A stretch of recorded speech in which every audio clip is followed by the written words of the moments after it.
Too close to call, down to the wire, nip and tuck. That's what we say when we don't know how to call the election. Truth is, most commentators think the Tories are going to win. But that's what they thought in 2017. So you can understand why this time they're staying stum. What's your solution? Well, I've made that quite clear, actually. I'm not sure if you've been... The point is about the cohesion of our society. The final week of campaigning, marked by fervour, fury. You told us lies for 50 years. You stood in front of that breaking point poster to stop racism. And even the odd climb down. Can we agree to conduct this interview on the basis that you will not be the country's next Prime Minister? Clearly, when you look at the polls, that's not the most likely scenario. Morning, Prime Minister. Will you come on Good Morning Britain, Prime Minister? Oh! Boris Johnson avoided interviews. You're not getting near Boris. Prime Minister, will you come on Good Morning Britain and deliver on your promise? We have an interview prepared, oven ready, as Mr Johnson likes to say. But others agreed to be scrutinised. Until we destroy them, Muslims. If some idiots slip through the net, they will have been got rid of immediately. He's on the ballot. On Friday, Labour revealed another government leak and accused Boris Johnson of misleading people. Cold, hard evidence that categorically shows the impact a damaging Brexit deal would have on large parts of our country. None of this is a surprise to us. We had spoken to HMRC officials, so this is just confirming what we said at the time. A 4-year-old sleeping on the floor of a big hospital. As we headed into the final furlong, the NHS took centre stage. Why don't you look at it now, Prime Minister? I'll study look at it now. You refuse to look at the photo. You've taken my phone, put it in your pocket, Prime Minister. But then... Tonight at 10, a senior Labour politician is secretly recorded. It's dire for Labour. It's dire. Plaid Cymru wanted more honesty in politics. Plaid Cymru's MPs will introduce a bill to make lying by politicians a criminal offence. The SNP said a Tory victory could be stopped. You would prop up a Corbyn government. If that's only going to happen if he manages to get enough support in England. Tonight, in a 1-hour eve of polling day special, I'll be speaking to Labour, the Green Party of England and Wales, and the Brexit Party, and the Conservative grandee who's advising voters not to vote Conservative.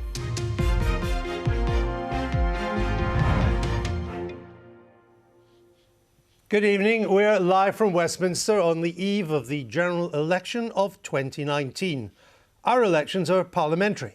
We elect MPs. We don't elect a president or even a prime minister. But this election has nevertheless been dominated by the character, personality and flaws of the leaders of our two biggest parties. One is led by someone whom even those close to him have regarded as untrustworthy, who finds time to film a spoof of Love Actually, but is too busy to be scrutinised, and who struggles to empathise with the travails of ordinary life, even when it involves a child lying on a hospital floor. The other is regarded as a security risk, even by some of his shadow cabinet colleagues, whose MPs report him deeply unpopular on the doorstep, and who, despite protestations that he abhors anti-Semitism, has spent decades sharing platforms with some of the most blatant anti-Semites on the planet. I'll leave you to work out which is which before you cast your vote tomorrow. Let's talk now to the Shadow Transport Secretary, Labour's Andy MacDonald. He's in Middlesbrough. Andy MacDonald, why should people vote for Jeremy Corbyn if even his Shadow Health Secretary thinks he's not fit to be Prime Minister? Oh, well, John Ashworth has spoken at length about that, and he's made it clear that he was having some banter with somebody who regarded as a friend. I'd rather suggest it leads us to conclude that you really shouldn't trust the Tory. But there we are. But it was purely banter. Those weren't his genuine views.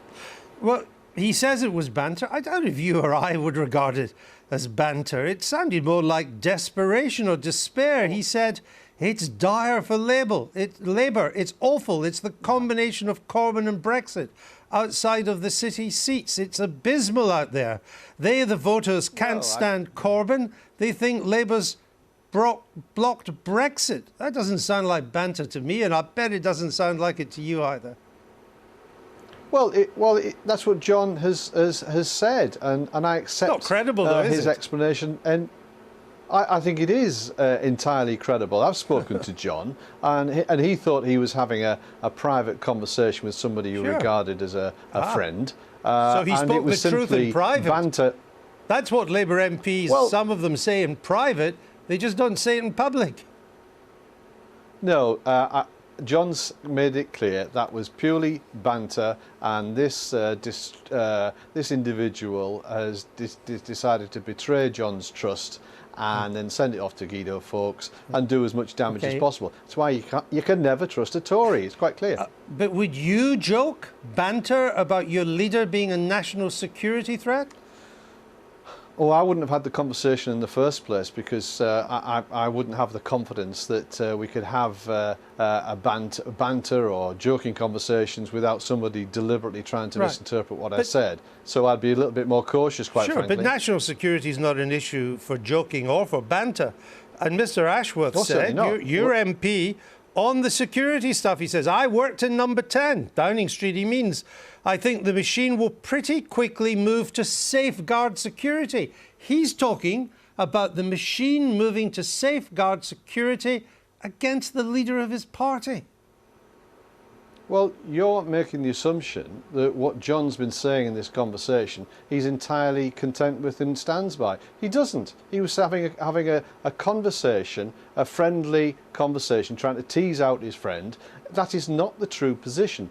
National security is the principal objective of a government, and Jeremy Corbyn would ensure the safety of this country. It is not beyond, it's beyond doubt completely that would be his absolutely prime objective. So why would Andrew. Mr. Ashworth say that the machine would need to move pretty quickly to safeguard security? Well, if he's had a conversation where he's joshing around with his one-time friend, that's the context of it. All right. And I've actually said that a number of times. Okay, let's move on. It doesn't get any stronger for me repeating it. Good. Let's move on. Labour says that people should vote Labour to save the NHS. That's the exact words. Are you really saying that the NHS would cease to exist if Labour doesn't win the election? No, what would happen is the services would continue to be eroded. The £10 billion that's currently outsourced that through the Andrew Lansley Act would continue apace, and we've already seen those documents of the conversations with American pharma and American government about their desire to get into our pharmaceutical market here and derive much better prices and longer patents. So we know how corrosive and divisive that would be, and it would rob the National Health Service of vital and precious resources to provide frontline treatments. So That's the issue is not save the NHS, the issue is about different ways of running it, ways that you wouldn't like, but the NHS would continue.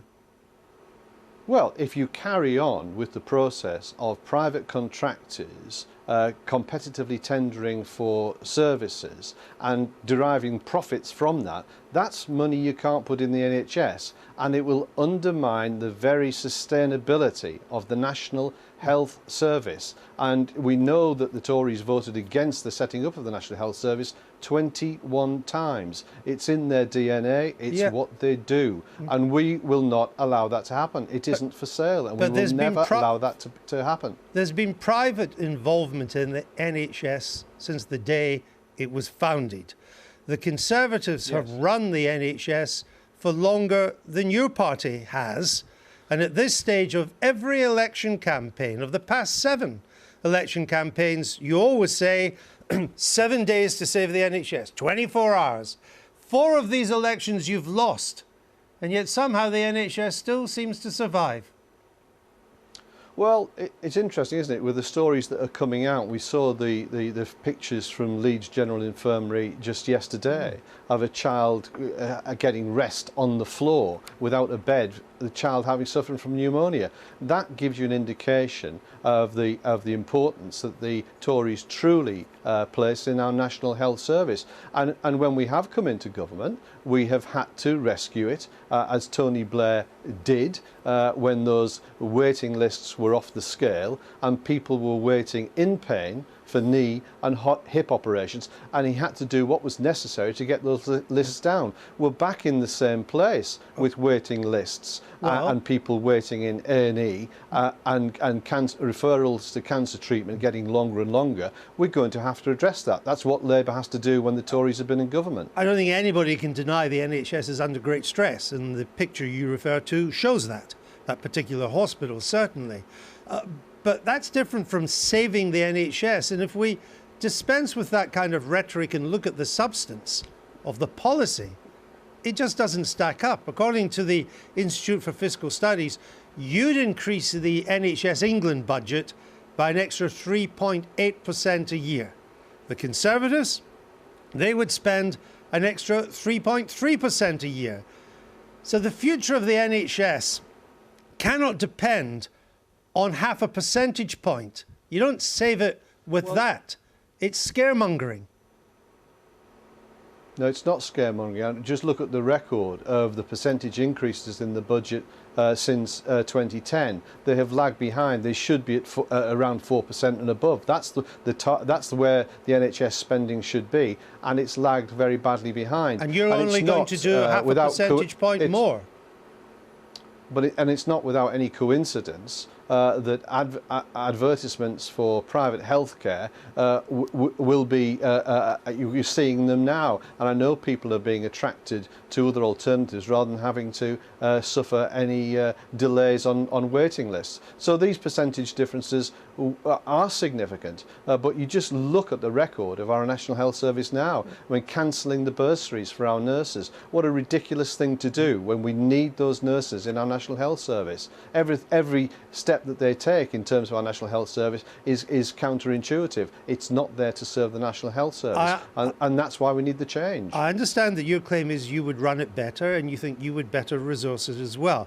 That's very different from saying that the NHS is somehow under threat with the Conservatives. I mean, Jeremy Corbyn sent an email to voters claiming that under Boris Johnson, cancer patients would be faced with 5-figure bills for their NHS treatment. Now, the Tories have run the NHS, as I say, for more years than Labour has. Nobody's ever been sent a 5-figure bill. If that's not scaremongering, what is? Well, I remember, Andrew, you had the professor concerned who wrote the report for the World Health Organization, and I really would have loved to have heard from him as to how he came to his determination about the additional costs that the NHS would face in the circumstance that we were obliged to suffer much higher drug costs. You can only if you've got a budget and you start to increase the draw upon that for drugs charges, that's going to deprive you of much valued income and to provide the rest of the services. That's the point he was trying to make, and he should be listened to. We're 9 years into a Tory government, which you say wants to privatise or destroy the NHS, yet all the polls suggest the best you can hope for is to deny the Tories a majority.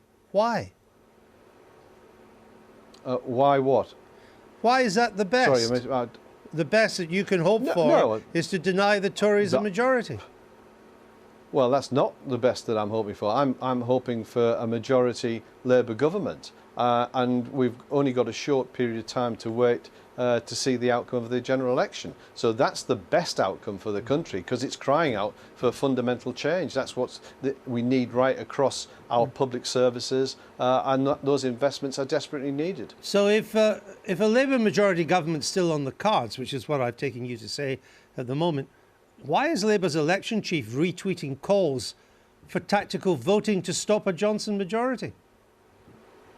Well, I think it's quite interesting that there's been a number of tactical switches this very day where Liberal Democrats have said we need to stop Boris Johnson, and they've effectively stepped back, and I applaud them for doing that. That will be critically important. People should vote tactically, even if it means not voting Labour.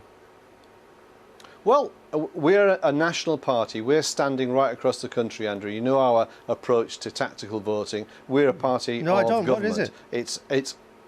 Sorry? I don't actually. What is it? Should people vote tactically?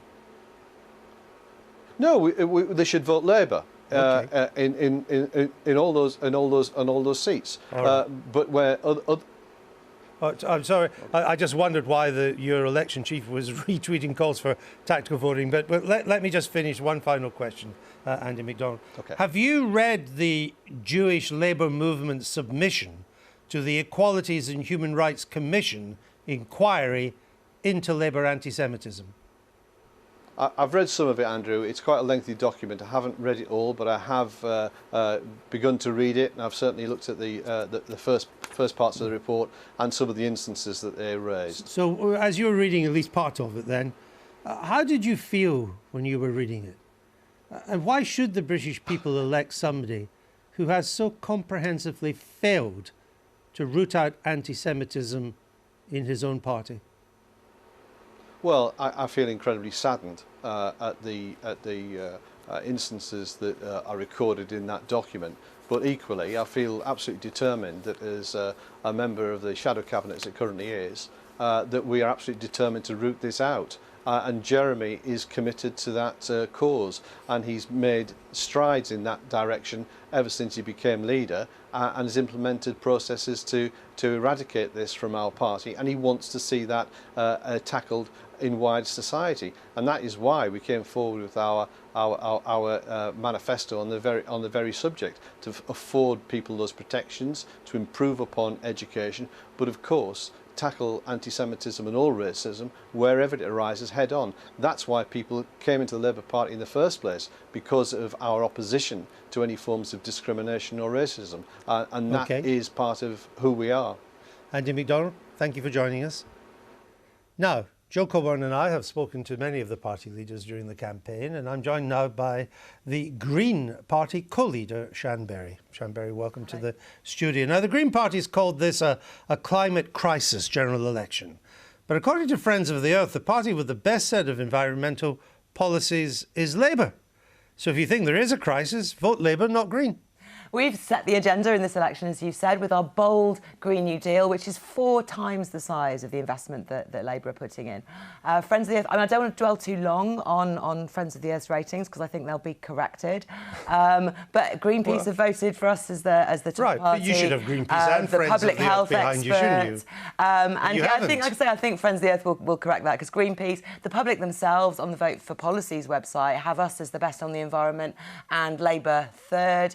We're 3 times more trusted than Labour on the environment, and that's the key thing. Just not by Friends of the Earth. Should not be a tick box exercise. It's about how you follow. Have you done something to upset them? No, I do. As I say, I don't want to dwell too long on their ratings, because I think they will be corrected. Okay. And the consensus across all the other environmental organisations, the public health bodies, is that our policies will do more, and it's just there in the amount of investment that we'll put in. Well, let's look at your policies then. The UN governmental, the United Nations Intergovernmental Panel on Climate Change says that if we want to limit global warming to 1.5 degrees Celsius, we need to reduce our carbon emissions. The globe needs to reduce them to net zero by 2050. But you want net zero emissions here in Britain by 2030. Why are you going against the experts? I mean, those experts, if you look at the actual report that came out last October, which caused such alarm, which caused councils, starting with Bristol, where Carla Denyer, our councillor, put forward the first climate emergency motion, what it says is that 2050 scenario gives us a 50% chance of not tipping over into runaway global warming. That a 50% chance is something that we don't want to accept, that many climate campaigners around the globe have not wanted to accept. So the IPCC's report shows that if we want to do it to be even more certain, then 2030 is a better target. And it's very important that we cut emissions as quickly as possible, because early emissions mean we don't end up sucking carbon out of the atmosphere later using just technology. The UN IPCC report has 6,000 scientific references. Yes, but I mean, look at 91 authors. Look at the glossary, Andrew, and in 48 the glossary, countries. How many experts did the Green Party consult before you decided we read it to ignore the IPCC? We read it to the end, and we looked in the glossary, and so did all the climate campaigners around the globe, and we saw that what they call the no overshoot scenario is one in which there is a 50-50 chance of tipping over into runaway global warming, and that is the thing that we are trying to avoid. Their technical assessment says better than half, but it's not enough. You're also disregarding Britain's Committee on Climate Change. It's the independent body. It's often a thorn in the government's side, wants the government to go further than it's sometimes prepared to do. But they said aiming for earlier than 2050, certainly 2030, is, quote, not credible. Their assessments are about trying to comply with the Paris Agreement at the moment, and that is now what we're saying is out of date since the IPCC special report. But remember that the Committee on Climate Change is advising the government according to current norms. And if you look at our manifesto, it is about changing the whole system, really dramatically investing in let's look at what that would mean for people watching this programme tonight. Zero emissions by 2030. No more gas central heating. That is the biggest challenge that we've got. And if you look at our $100 billion a year investment, 38 billion of that is going into changing our homes, making them super insulated and changing. But there would be no more gas central heating. Yeah, we'd have to change to heat pumps or electric and super insulate the homes. Have you looked at the cost of installing heat pumps? We have. That's why 38 billion is part of our. It's very expensive. Part of our plan. Well, electric heating is the other option. Which is very expensive. This is why we're putting in 3 times as much per home as Labour are planning in their plans in order to do it. No more cooking with gas. As for the government, they haven't had a decent scheme for this. No more cooking with gas. Cooking is a difficult one because there isn't that much gas used in cooking. But ideally, yes, we'd move to electric or inductions. But we'll focus on heating here rather than the cooking. No more petrol or diesel cars by 2030. I think we're all agreed on that for a number of reasons. One of which is air pollution, which is an absolute crisis of public health in our cities at the moment. If you look at the support there is for dramatic action to cut air pollution emissions, so get our cars onto petrol and diesel would be banned after 2030. We wouldn't be selling any more petrol and diesel cars. But you still keep millions on the road? Off the road. You'd still keep millions in 2031. There'd still be millions of petrol cars. No, there wouldn't. We'd get rid of those through strong incentives. So there'd be regulation to stop new ones being sold, and then we'd offer really strong incentives, scrappage schemes to get them off the roads in time for being zero carbon. And a huge... Most people want to change. The sales of electric cars have rocketed in recent years. Well, actually, recently they haven't, but let's not dwell there. Huge reduction in flying. In fact, being taxed if you fly more than once a year.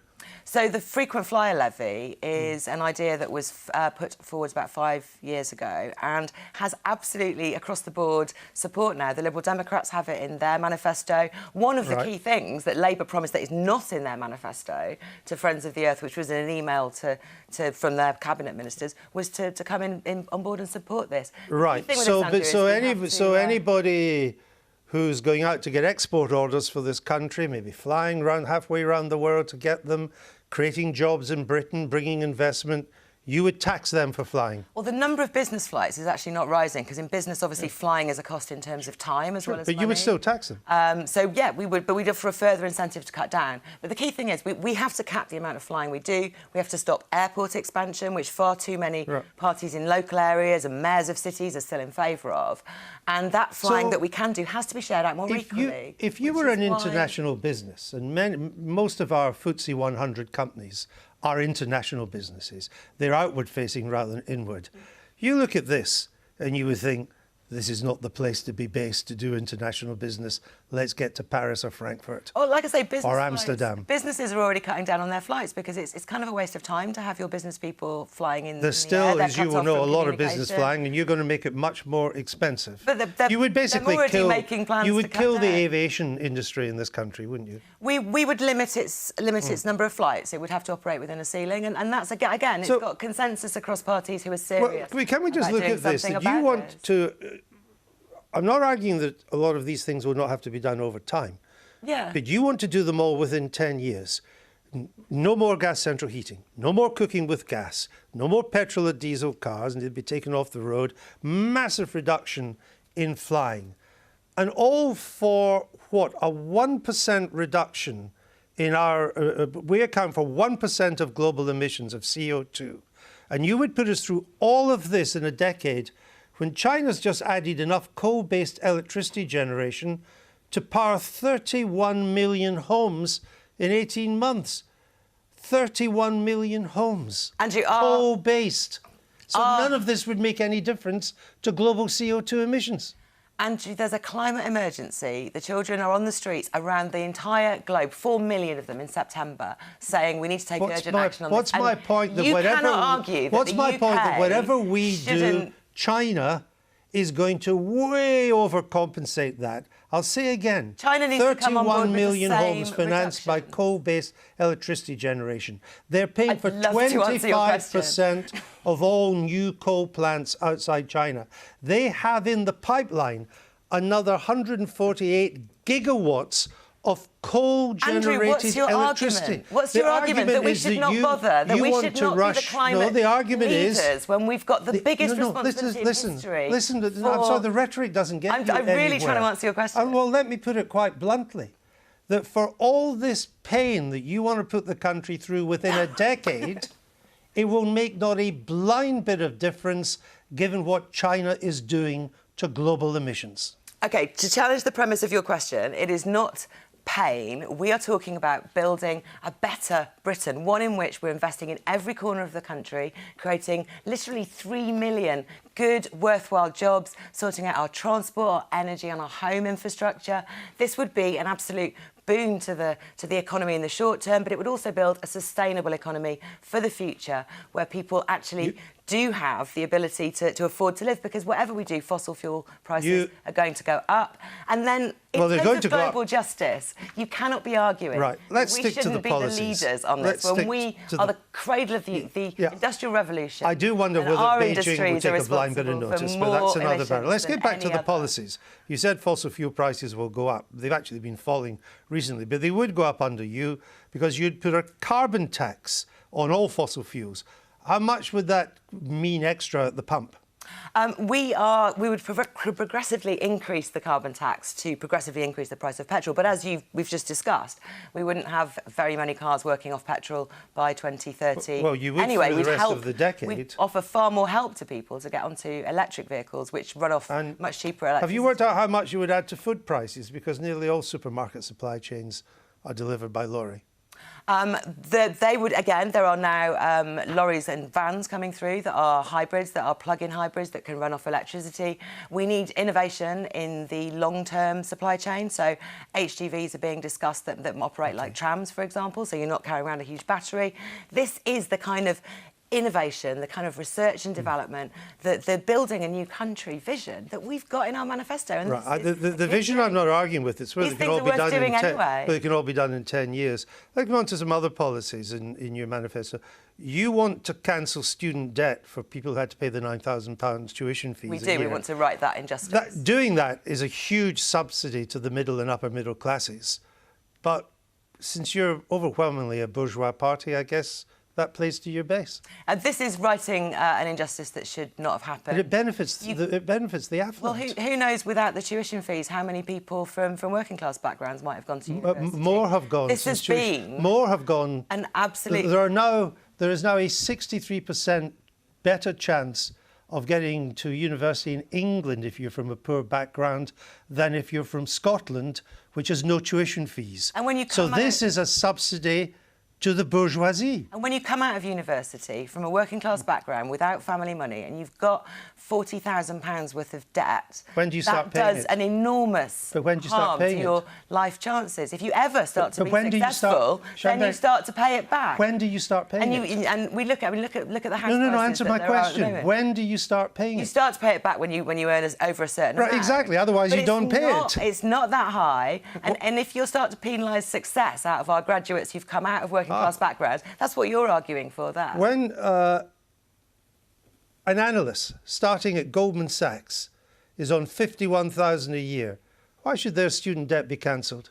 How does that help poor students? We're resetting things back to where they should have been with this one policy, but there's many more things that we're going to do. For example, you accept within the welfare system, that's the most redistributive policy of any party in the States. This is an overwhelming benefit to the middle class. It's something they should never have been charged. We believe in a free education right through life and throughout life as well. And we encourage more mature students to go back to university. And the lack of fees would do an awful lot to support free education throughout You start every life, election. and that's a principle we support. You start every election with great expectations, but you never end up with more than one MP. Elections are a bit of a groundhog day for you, aren't they? We worked very, very hard to get Caroline Lucas elected, and we've worked equally hard been there since 2010. over several elections to win Bristol West, and that's where we're about to make our second breakthrough. Well, is that the other seat you hope to win? That's the seat in which we're focusing all our efforts at the moment. It's the one where we've got the greatest chance. But there are other seats within the agreement that we made within the Unite to Remain programme, which also have reasonable chances as well. It's longer shots, but we've got a chance. But your party's slogan in this election is, if not now, when? And there's no question green issues have moved up the agenda.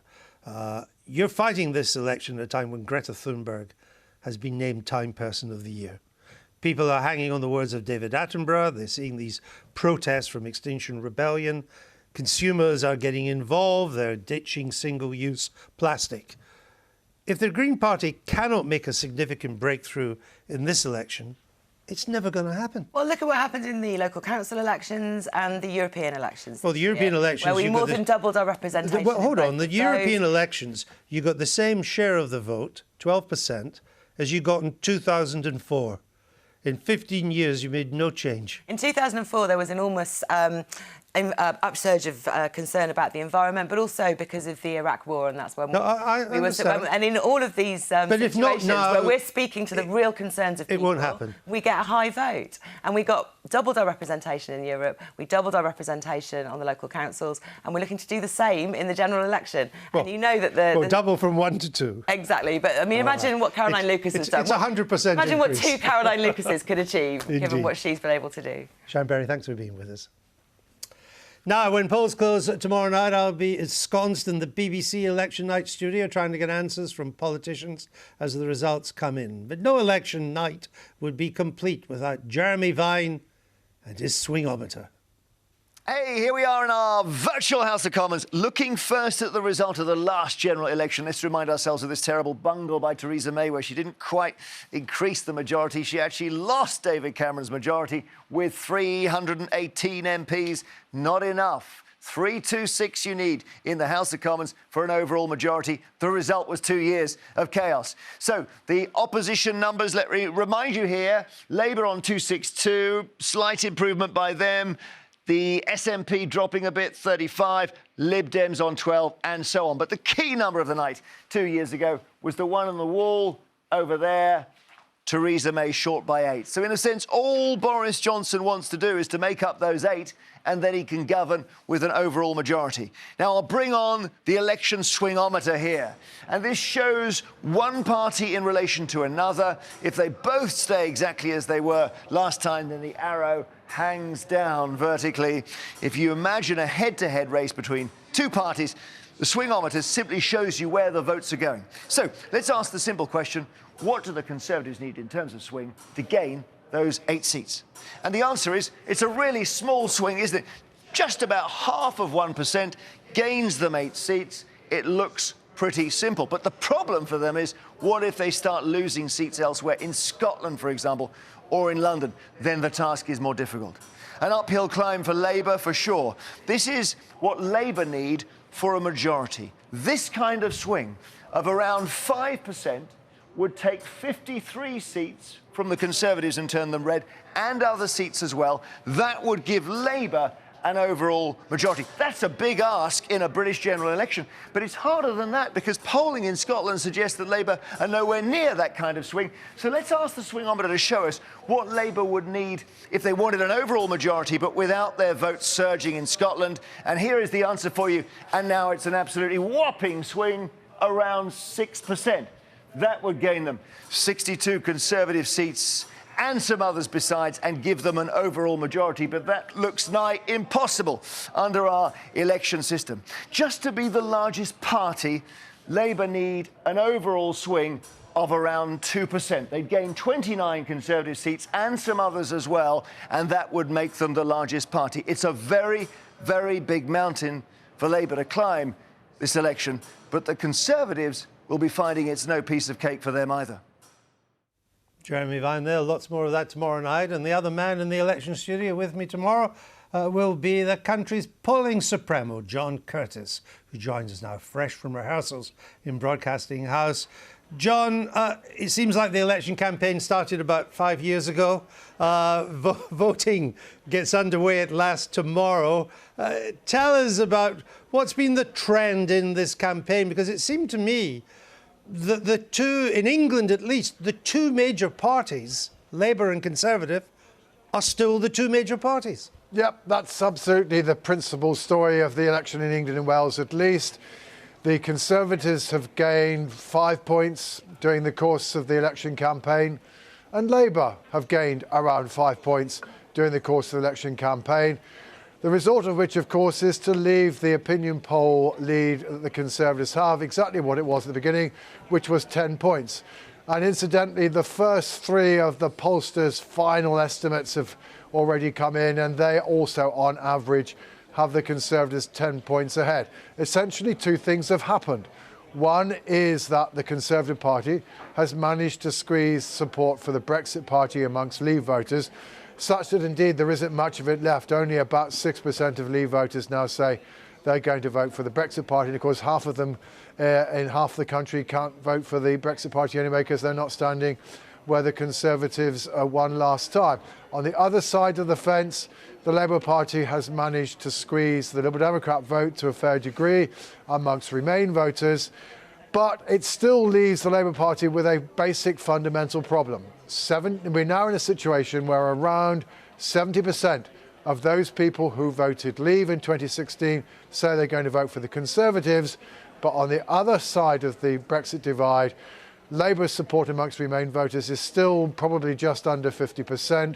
The Liberal Democrats still have, although squeezed, between a fifth and a quarter. And it is that division of the Remain vote and the consolidation of the Leave vote that is the fundamental foundation upon which Boris Johnson's hopes to win this election rest tomorrow. Basically, this country is still divided, more or less evenly down the middle, between whether it wants to leave the European Union and which it wishes to stay. It's because those on the Leave side have chosen one party to vote for the most respects, whereas those on the other side have not, that perhaps will mean, perhaps I emphasise, mean that this election will pave the way for the UK to leave the European Union on the 31st of January. John, on election nights in the past, we always paid most attention to Labour Conservative marginals, again, in England. And we'd often get maybe one result from the south in a marginal, one result from the north, and you could pretty much begin to see what the national swing was. This time, as I understand it, the Conservatives are going for Labour seats that are not marginal, that have been Labour forever. Well, this will make it a different election. Well, they once weren't marginal, but they became marginal in 2017, because the truth is, in 2017, you couldn't just take one seat in the south and one seat in the north and say, oh, well, that shows us what's going to happen, because Leave voting Britain swung to the Tories, even though the country as a whole, in net terms, swung towards Labour, and especially so in Remain areas. And what we're anticipating this time, given that the Conservatives are now even stronger amongst Remain voters than they were 2 years ago, whereas they're weaker, even stronger amongst Leave voters than they were 2 years ago, whereas they're even weaker amongst Remain voters. We're expecting that probably that pattern will continue. And it's that pattern that helps to explain why previously safe, traditionally Labour seats like Wrexham, Bishop Auckland, Ashfield, Workington, that were once safe are already now marginal because of what happened in 2017. And if, as the polls suggest, the Conservatives advance more strongly amongst Leave voters, those are the places where the Conservatives are most likely to gain. And we may well find, for example, that indeed the Conservatives are picking up traditional Labour votes, Labour seats with lots of Leave voters, whereas perhaps in London we might find the odd seat going in the opposite direction in what, of course, is the most pro-Remain part of the country. So to that extent, at least, don't expect that we're necessarily going to know what's happening early on from 1 and 2 marginal seats. We will need quite a few before we understand the pattern that's going on. We will indeed, John, and we'll be doing it together along with the BBC team. I look forward to spending the night with you, if I'm allowed to say that. Make sure that you've got the coffee on. See you tomorrow. Bye-bye. John Curtis there. Now, they started the campaign with big ambitions as victors in May's European elections. They came first in that, but the Brexit Party is now reduced to contesting fewer than half of the UK's parliamentary seats. So what impact are they going to have on this election? I'm joined now by one of the party's MEPs, European Parliament, Ben Habib. Welcome to the programme, Ben Habib. You've said that Boris Johnson's Brexit deal is, quote, worse than Remain. So why has Nigel Farage given the Tories who are ready to vote for that deal a free run in over 300 constituencies? Well, for two reasons. The first is that before Nigel made that declaration standing down 317 prospective parliamentary candidates, Boris did declare that he would go for a Canada plus, whatever that means, type free trade agreement, and that there wouldn't be political alignment with the European Union. And that's vital for us because if you look at the deal that's on the table that Boris Johnson describes as fantastic, actually, it does sign us up to political alignment.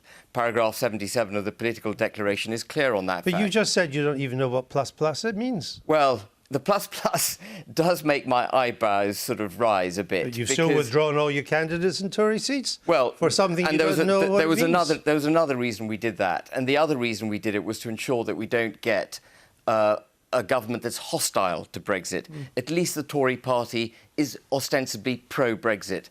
But the Labour Party, coupled together with the Lib Dems, would have been very difficult. You said the Brexit deal is worse than Remain. That implies you'd rather stay in the EU than leave on the Johnson Brexit deal. Well, the Johnson deal, if he adhered to the word that he gave the nation the night before Nigel stood down the 317 candidates, would be acceptable.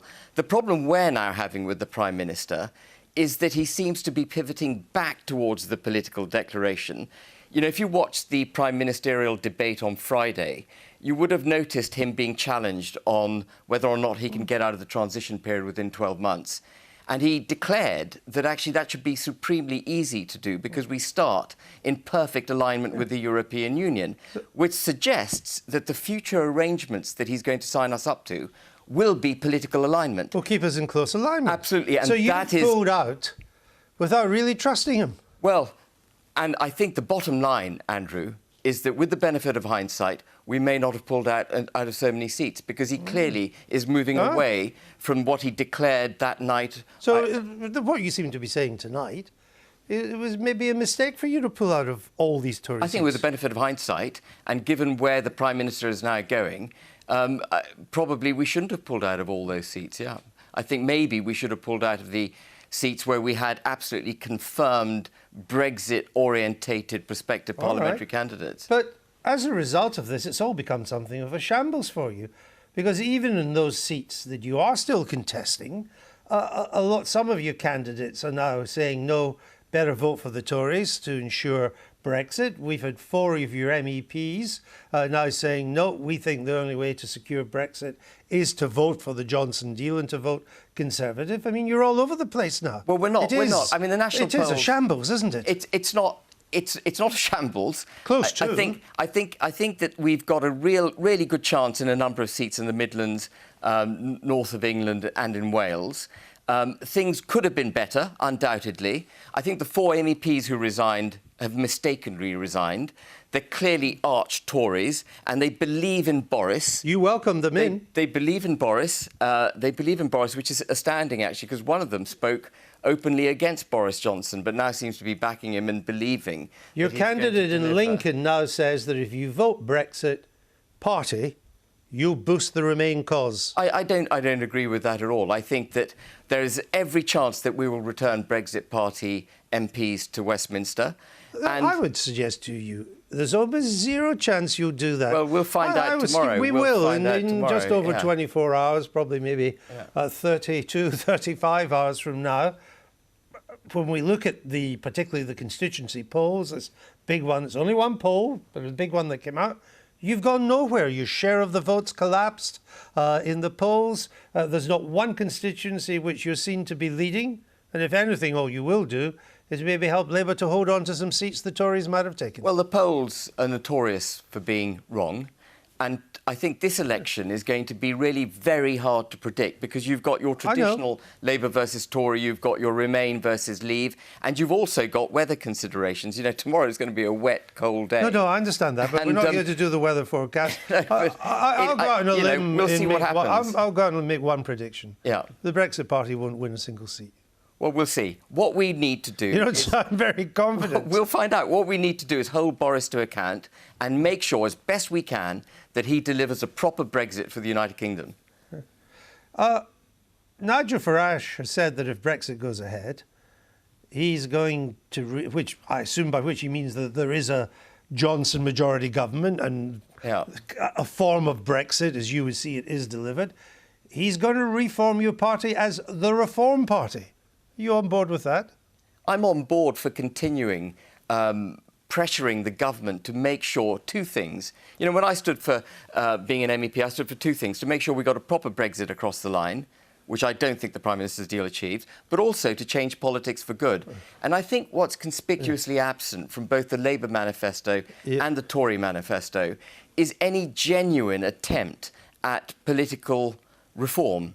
And that is so you are for the Reform Party? Well, I am for political reform, absolutely. But are you for the Reform Party taking over the Brexit Party? Well, the Reform Party will be the new incarnation of the Brexit Party. And yet we read in a Washington newspaper today that Nigel Farage is very soon off to America to become the warm-up act at Donald Trump's election rallies.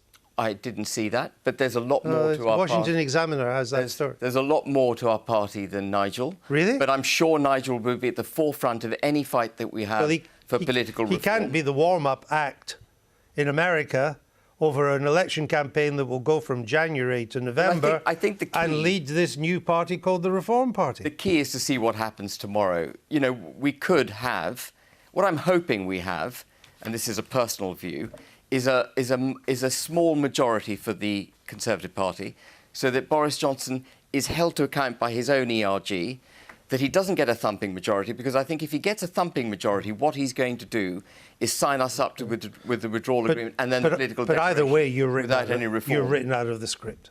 I don't think so. I think he knows we're there, and we have a lot of support across the country, and we're not going anywhere, and that's one of the reasons Nigel wants to... Oh, Nigel is.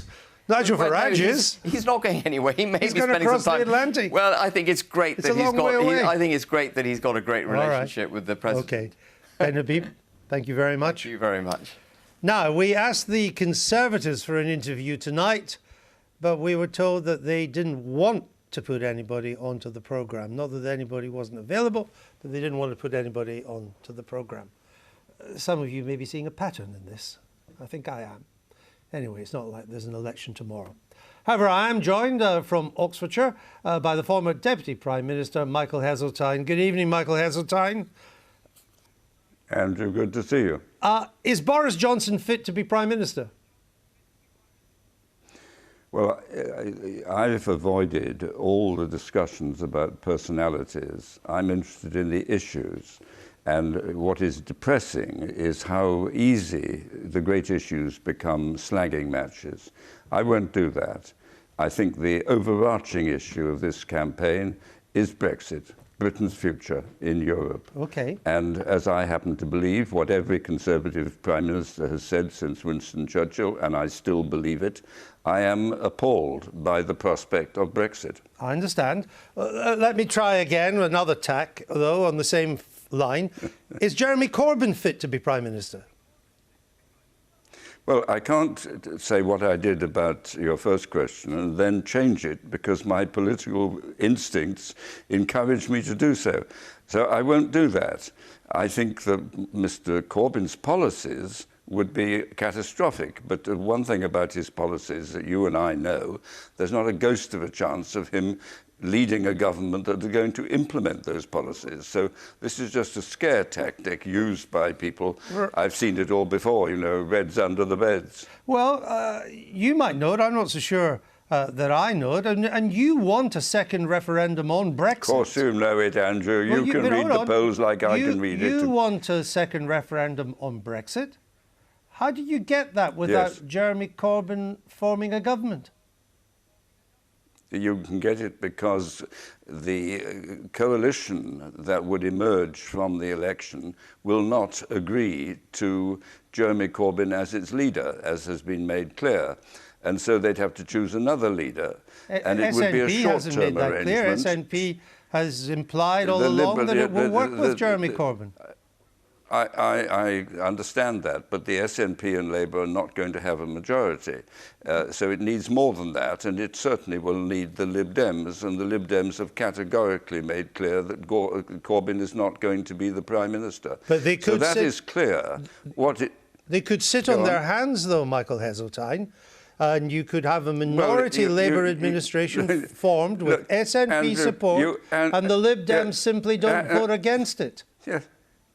Andrew, you are a very sophisticated political observer, and you know what happened to the Lib Dems when they kept the Tories in power for 5 years. They got crucified.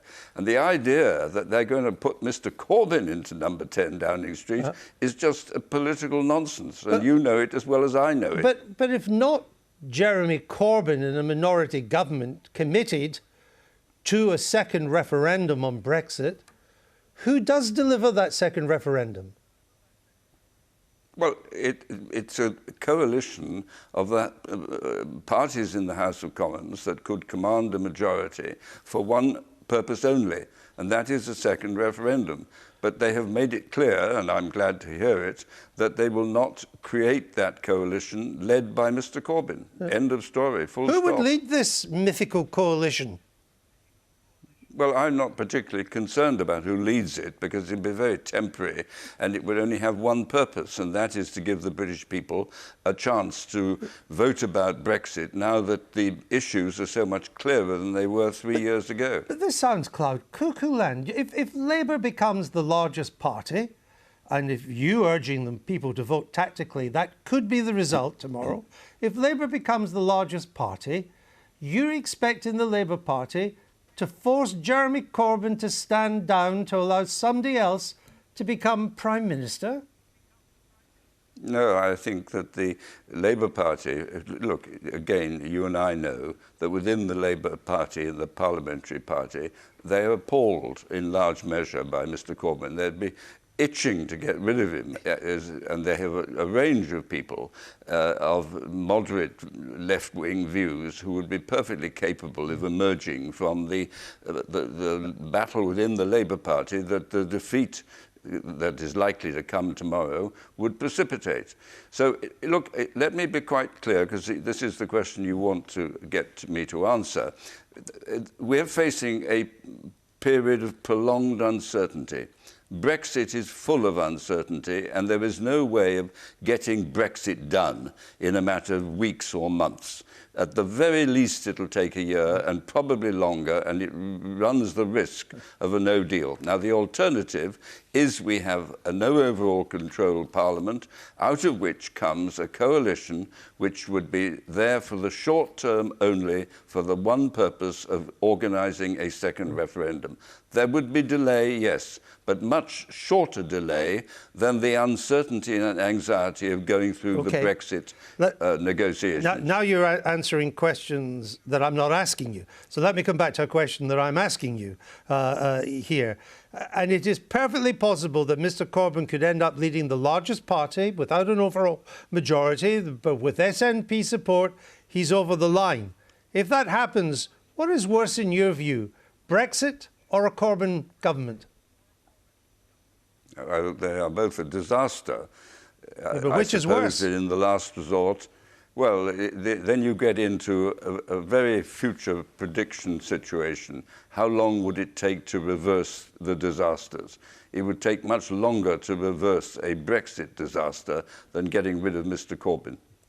If Mr. Johnson does win his overall majority, and we proceed with the Brexit process of formally leaving and then moving into a transition period, isn't that a watershed? Doesn't that mark the end of the dominance of the establishment of which you have been a part, and Tony Blair and John Major and Ken Clarke, that your time is over? That time is over, and we move in to a different kind of Britain. Andrew, you must know that without making any great sort of claims of social background, I don't come from the establishment. My father left... I wasn't talking about social background, Michael Heseltine. I was talking about the people who've been running this country. Oh, well, I'm sorry about that, but I'm talking about the memory, therefore, of every Prime Minister, Conservative Prime Minister, that I've ever worked for. And frankly, I'm not prepared to shift my integrity because my party has shifted its. That's the truth of the matter. I believed everything I said about the European venture and the opportunity and the prosperity and the security. Every Prime Minister I worked for said the same thing. And simply because Nigel Farage has emerged and frightened my party to the right wing, I'm not going with it. I think that I'm quite clear on. I understand that. We better leave it there. Michael Heseltine, thank you for your time tonight. Now, we also wanted to speak to the Scottish National Party, but they couldn't find anyone to talk to us either. They've maybe been talking to the Tories. Anyway, not long to go now. Polls will be open in just over 11 hours' time. Tonight, the parties are holding their final rallies of the campaign to try and squeeze out those extra votes as we go down to the wire. Clichés are free here. We can talk about this to our political correspondents. They're both in London. Jessica Parker is at Jeremy Corbyn's big event, and Jonathan Blake is at Boris Johnson's rally. Jessica, first, same question to both of you, though. What is Jeremy Corbyn's message tonight on the final rung of this campaign? Well, I think it's very likely that we'll hear some familiar themes from Jeremy Corbyn. Now, he has been touring the country, of course, throughout this campaign, but particularly in the last 3 days. Quite an intense journey. I was with him as he spoke in Bristol at a rally on Monday. Then he's since travelled up the west coast of the country, went to Scotland, has come back down the east coast of the country today, and will end up here in a short while. I think he'll be joined as well by senior Labour figures, likely to talk about Labour's plans for the NHS and protecting, as they see it, the NHS from a Conservative-led Brexit. Of course, the Conservatives have been very resistant to Labour's take on that. He's also, I'm sure, likely to talk about Labour's push for anti-austerity, their renationalisation plans as well. And I think as well, he may touch tonight on that idea of Labour pushing back on the establishment. We've heard less from Labour, less from Jeremy Corbyn on these stump speeches and rallies on Brexit. Of course, that has been the key focus for the Conservative campaign. But of course, at this, the last rally for Labour tonight, Jeremy Corbyn very likely to focus on those core messages that he thinks can rally his supporters. Jessica Parker with the Corbyn campaign, thank you for that. Let's go straight to Jonathan Blake. He's with the Boris Johnson rally in Stratford, also in London. Jonathan, what's going to be the final Johnson message tonight? Andrew, it won't surprise you to learn that we will hear a very familiar message from Boris Johnson here in East London tonight in front of a crowd of several hundred party activists, and that is that it is the Conservatives that, in his words, can get Brexit done. And you'll hear that alongside the messages on the placards you might be able to see behind me that party activists and supporters will be holding up. Those promises of 20,000 extra police officers, more investment in the NHS and a guarantee of a strong economy. So it is that twin-track message from Boris Johnson that we've heard from him since day one in this campaign, that it is a vote for the Conservatives that can, in his words, get Brexit done. in order to allow the government to invest in public services afterwards. It is a simple, some would say too simple message, but one he has relied on throughout. And at every turn, even when he's been wrong-footed by his opponents, wrong-footed in interviews, he has tried to draw the narrative back to that. And it will be that we hear from the Prime Minister in this final push for votes tonight. Jonathan, thank you for that. There we are, the two rallies of the two biggest parties in England, having their rallies in London tonight. Campaigns on a Tuesday night, Wednesday night, always finish with that.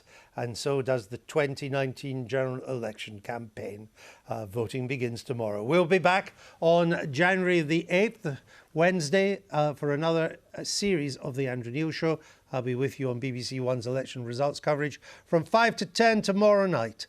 Have a great Christmas and a very happy New Year. Good night.